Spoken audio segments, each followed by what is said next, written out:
देश की राजधानी दिल्ली में अवैध निर्माण का मुद्दा लगातार सुर्खियों में बना रहता है। जगह जगह नियमों और कानूनों की अनदेखी कर इमारतें खड़ी की जा रही हैं, जिससे न केवल शहर की सुंदरता पर असर पड़ रहा है बल्कि लोगों की सुरक्षा पर भी खतरा मंडरा रहा है। ऐसे हालात में जो लोग नियमों को ताक पर रखकर अवैध निर्माण को बढ़ावा देते हैं या भ्रष्टाचार का सहारा लेते हैं, उनके खिलाफ अब आवाज उठाने की शुरुआत हो चुकी है। इसी दिशा में एंजल एसोसिएशन ऑफ इंडिया ने एक खास पहल की है, जिसका उद्देश्य है राजधानी को अवैध निर्माण और भ्रष्टाचार से मुक्त कराना तथा लोगों को जागरूक करना है।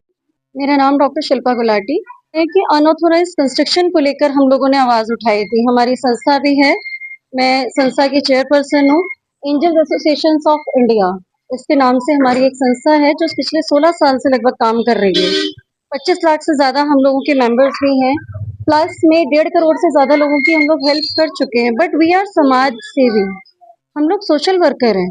अगर हमारे समाज में, हमारे भारत देश में, और ये देश मेरी माँ है, मेरी अपनी धरती है, इसमें जन्म लिया है मैंने, अगर कुछ भी थोड़ा सा भी गलत होता है और मेरे ही लोग जो हैं वो इफेक्ट हो रहे हैं उस चीज से, जिन्होंने इस देश में जन्म लिया है, बट ऑब्वियसली मुझे फर्क पड़ता है। बट यहाँ तो बात मेरी ही बिल्डिंग के अंदर भी गलत हो रही थी। लगातार हम लोग समझा रहे थे कि देखिए, सुप्रीम कोर्ट, जो ऑनरेबल सुप्रीम कोर्ट हमारी है, उन्होंने ऑर्डर किया हुआ है कि 15 मीटर से ऊपर आप विदाउट सील्ड पार्किंग कंस्ट्रक्शन नहीं कर सकते हैं। बट उनका ये कहना रहा कि वो ऑनरेबल सुप्रीम कोर्ट के आदेशों को कुछ नहीं समझते हैं। तो हम लोगों ने पुलिस से, एनसीबी से, जो भी हमारी न्यायपूर्ण एक लाइन थी, हमने उनसे कॉन्टेक्टेबिलिटी स्टार्ट की कि कानूनी प्रक्रिया पे ही हम लोग चलकर काम करना पसंद करते हैं। मैंने उनसे बात की, उन्हें समझाने की कोशिश की। अच्छा, एनसीडी वाले आए लेकिन उन्होंने कोई एक्शन नहीं लिया, उल्टा फोन को ब्लॉक कर दिया। सर, हमारी संस्था कानूनी कार्यों में भी हेल्प करती है लोगों को। जैसे अगर उन्हें कोई पर्टिकुलर कोई कानूनी समस्या है, कोई मदद की जरूरत है, तो हमारे वकील, हमारे पर्टिकुलर जो भी लोग हैं, वो उनको मदद करते हैं। बस उनकी जो समस्या है वो जेन्युइन होनी चाहिए, उनके पास पूरा का पूरा प्रॉपर एक एविडेंस होना जरूरी है। अगर उनके पास एविडेंस नहीं है, उस चीज का सबूत नहीं है, तो फिर हम लोग भी हेल्प नहीं कर सकते। क्योंकि देखिए, कानून जो है, हमारी कोर्ट्स हैं, हमारी पुलिस है, हमारी जितने भी संस्थान हैं सरकारी, वो सब तभी एक्शन ले सकते हैं जब आपके पास एक प्रॉपर एविडेंस होना जरूरी है, सबूतों के आधार पर ही। वरना तो कोई भी आएगा, किसी पे भी कोई भी इल्जाम लगाएगा, तो ऐसे कोई भी सच्चा नहीं माना जा ये सकता। कागज ले रहे हैं आप, क्या कागज है? ये पेपर सर मेरे पास हैं, जिसमें 2 जजमेंट्स हैं। एक का तो हमने अपनी उसमें जिक्र भी किया था, जो हमने दिल्ली हाई कोर्ट में, ऑनरेबल दिल्ली हाई कोर्ट को एक पिटीशन अपना फाइल किया था।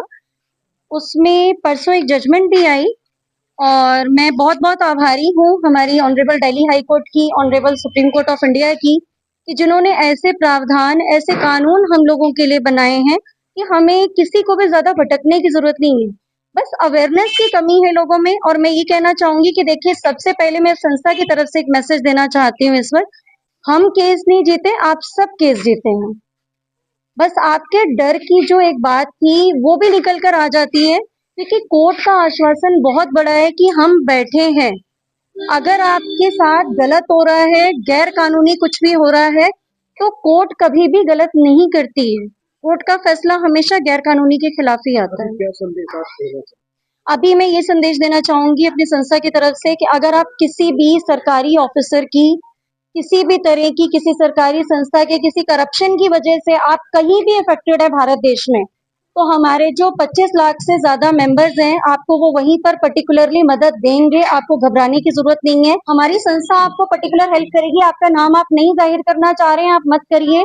आप अपनी जो भी एफएसएल की रिपोर्ट है उसके साथ आप हमें सबूत दीजिए, लेकिन पर्टिकुलर आपका जो एविडेंस है वो एफएसएल रिपोर्ट के साथ होना चाहिए, मेरी रिक्वेस्ट है। एंड सबसे बढ़ के मेरी एक रिक्वेस्ट ये रहेगी आप लोगों से कि डरना बंद कर दीजिए।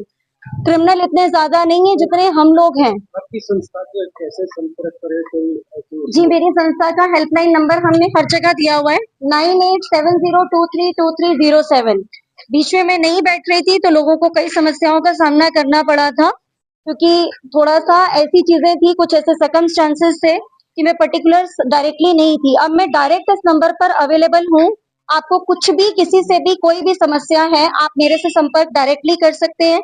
इवन हिंदू, मुस्लिम, सिख, ईसाई कोई भी हो, हमारी संस्था एकता पर बल दे रही है। आपको डरने घबराने की जरूरत नहीं है। देश को एकता की जरूरत है, देश में एकता की जरूरत है। इस वक्त आप लोग कहीं भी घबराइए मत, छुपिए मत, बैठिए मत।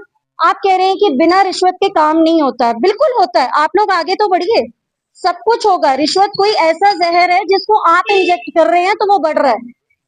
आप रिश्वत देना बंद कर दीजिए, रिश्वत लेने वाले खुद ही पीछे हटना शुरू हो जाएंगे। उन्हें पता है बिना रिश्वत के काम करना ही पड़ेगा। देश की जनता को क्या देश की जनता को मैं यही कहना चाहूंगी कि देखिए, ये देश हमारा है, हमारी संपत्ति है, हमारा घर है।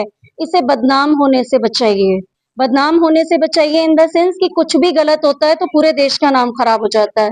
उसे खराब मत होने दीजिए। ये मेरी धरती है, इसे मुझे स्वर्ग बनाना है। गंदगी है तो सबसे पहले मैं उठ के साफ करूं। अपना घर साफ करती हूँ ना मैं, तो अपना देश भी सबसे पहले साफ करना बनता है। फिर चाहे वो कानून के खिलाफ गंदगी हो, चाहे वो किसी भी बारे में हो, आपको सामने आना होगा। ये रिस्पॉन्सिबिलिटी है कि हम जो निर्धारित संस्थाएं हैं उनके पास पहुंचे। ये मेरा देश के लिए मैसेज है।